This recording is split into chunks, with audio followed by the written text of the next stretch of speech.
அன்பு உறவுகளே, இஸ்லாமிய சொந்தங்களுக்காக நாங்கள் இங்கு ஒரு பெரிய பேரணியை நடத்தினோம். இஸ்லாமிய சிறைவாசிகளை விடுதலை செய்ய வேண்டும் என்பதற்காக இஸ்லாமியர் அல்லாதோர் இணைந்து நடத்திய ஒரு பேரணியை இந்த காயல் நகரம் கண்டிருக்கிறது. நாங்கள் உங்கள் வாக்குக்கானவர்கள் அல்ல, உங்களுடைய வாழ்க்கைக்கானவர்கள் என்பதை நீங்கள் புரிந்து கொள்ள வேண்டும். ஏனென்று சொன்னால், சிறையிலே 26 ஆண்டுகளாக வாடுகிற இஸ்லாமிய சொந்தங்கள் அவர்களும் உங்களுடைய இரத்த உறவுகள் தான். அவர்களை நாங்கள் எங்களுடைய இரத்த உறவுகளாக, தமிழர்களாக, இனமாக அடையாளம் கண்டு கொண்ட காரணத்தினால், உறவு கொண்டாடுகிற காரணத்தினால் தான் அந்த பேரணியை இந்த மண்ணிலே நாங்கள் நடத்தினோம். அந்த பேரணியை நடத்துவதற்கு அரசு தரப்பில் இருந்து ஏகப்பட்ட தடை. இஸ்லாமிய சிறைவாசிகளை விடுதலை செய்ய வேண்டும் என்று ஒரு பேரணியை நடத்துவதற்கு இந்த திமுக அரசு ஏற்படுத்திய தடை கொஞ்சமல்ல. நாங்கள் முதலாக அந்த பேரணியை ஆத்தூரில் இருந்து ஆரம்பித்து ஒரு நாள் முழுக்க நடந்து காயல் நகரத்திலே முடிப்பதாக நாங்கள் மனு செய்திருந்தோம். அது தடுக்கப்பட்டது. பின்பு நாங்கள் உடன்படியில் இருந்து ஆரம்பித்து காயல் பட்டணத்திலே முடிப்போம் என்று சொன்னோம்.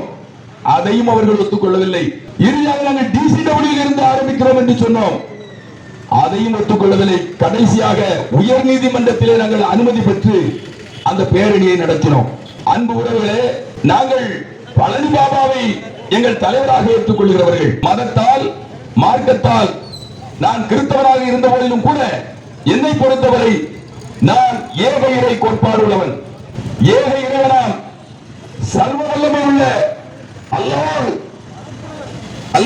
அக்பர் என்று சொல்வதிலே எனக்கு எந்த விதமான கருத்து மாற்றங்களும் கிடையாது. My God is greater. இதை புரியாத சிலர் இஸ்லாமியர்களுக்கும் இந்துக்களுக்கும் இஸ்லாமியர்களுக்கும் கிறிஸ்தவர்களுக்கும் ஒரு மன மாற்றுமையை உண்டாக்கி வைத்து ஏதோ தாங்களாம் இந்த இஸ்லாமிய சமூகத்தை காப்பவர்கள் போல, பாதுகாப்பவர்கள் போல என்று காட்டிக் கொள்கிற ஒரு சூழ்நிலையை நீங்கள் இந்த மண்ணிலே பார்க்கிறீர்கள். நான் கிறிஸ்தவர்களை பார்த்து பேசுங்கள் சொன்னேன். ஐயா, நீங்கள் கர்த்தரை நம்புங்கள், கருணாநிதியுடைய மகளையோ கருணாநிதி குடும்பத்தையோ நம்பாதீர்கள் என்று சொன்னேன். இஸ்லாத்திலே நான் குர்ஆனை படித்தவன், அதை நேசிக்கிறவன், அல்லாஹ்வை நேசிக்கிறவன். நான் சொல்லுகிறேன், இஸ்லாத்திலே சாராயம் குடிப்பது ஹராம். அப்படிதானே ஐயா? குடிக்க கூடாது. விக்கிறவனுக்கு எப்படியா நீங்க ஓட்டு போடுறீங்க? இந்த சாராயத்தை தயாரிக்கிற 2 சாராய தொழிற்சாலைகள் வைத்திருக்கிற இந்த கனிமொழி கருணாநிதிக்கு நீங்கள் வாக்களிப்பீர்கள். ஆனால் நீங்கள் இஸ்லாத்தை நேசிக்கிறவர்கள் என்று எப்படி எடுத்துக் கொள்வீர்கள்? உங்களை இந்த கேள்வியை நீங்கள் உங்கள் முன்னால் நிறுத்தி நீங்கள் வாக்களிப்பதற்கு முன்னால் இஸ்லாம் சாராயம் குடிப்பதை, போதைப் பொருள் உபயோகிப்பதை ஹராம் என்று சொல்லுமானால், இந்த சாராயத்தை உற்பத்தி செய்கிற ஆலையை வைத்திருக்கிற கருணாநிதியின் மகள் கனிமொழி கருணாநிதியை அவளுக்கு நீங்கள் வாக்களிப்பீர்களானால், அல்லது சாராயத்தை விட்டு இந்த சமூகத்தை சீரழிக்கிற இந்த இரு திராவிட பிரிவினருக்கு நீங்கள் வாக்களிப்பீர்களானால், நீங்கள் இஸ்லாத்தை நேசிக்கிறீர்களா, நாங்கள் இஸ்லாத்தை நேசிக்கிறீர்களா என்பதை நீங்கள் புரிந்து கொள்ள வேண்டும். அன்பு உறவுகளே, அல்லாஹ் ஒருவனுக்கு அஞ்சுங்கள். ஏன் நீங்கள் பாஜகவை கண்டு பயப்பட வேண்டும்? ஏன் பயப்பட வேண்டும்?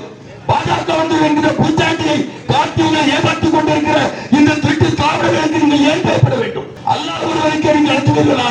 அந்த அல்லாஹ் உங்களை காப்பாற்ற மாட்டாரா? இஸ்லாமிய சிறைவாசிகளை இன்று வரை விடுதலை செய்யாத அண்ணா பிறந்த நாள் என்று விடுதலை செய்கிறார். சிறைவாசிகளை விடுதலை செய்கிறார். 10 ஆண்டுகளுக்கு மேலாக சிறையில் இருக்கிற ஆயுள் தண்டனை விடுதலை செய்கிற இதே ஸ்டாலின், முத்துவேல் கருணாநிதியுடைய மகன் ஸ்டாலின் இஸ்லாமிய சிறைவாசிகள் பொருந்தாது என்று சொல்கிறார். நாங்கள் கடைசி வரைக்கும் உங்களை இரத்த உறவுகள் உங்களுக்காக நெஞ்சு வலிக்க கத்தி செத்து கொள்ள போவோம். ஆனால் நீங்கள் அவர்களுக்கு வாக்களிப்பீர்களானால், நீங்கள் அந்த இஸ்லாமிய சொந்தங்களுக்கு, இரத்த உறவுகளுக்கு எதிராக வாக்களிப்பீர்கள் மனதில் நிறுத்தி, நாம் தமிழர் கட்சிக்கு ஒலிவாங்கி சின்னத்திலே எல்லா சின்னத்தையும் பறிச்சான். விவசாயி பறிச்சான், ஆட்டோ கட்டம் அதை பறிச்சான், களை விடுகிறவர் ஏறுவரை கட்டம் அதையும் பறிச்சான். கடைசியில் இந்த மைக்க கொடுத்திருக்கான். அன்பு உறவுகளே, நீங்கள் சிந்தித்து வாக்களிக்க வேண்டும். மீண்டும் சொல்லுகிறேன், நாங்கள் உங்கள் வாக்குக்கானவர்கள் அல்ல, உங்கள் எதிர்கால தலைமுறையின் வாழ்க்கைக்கானவர்கள். நன்றி, வணக்கம். நாம் தமிழர்.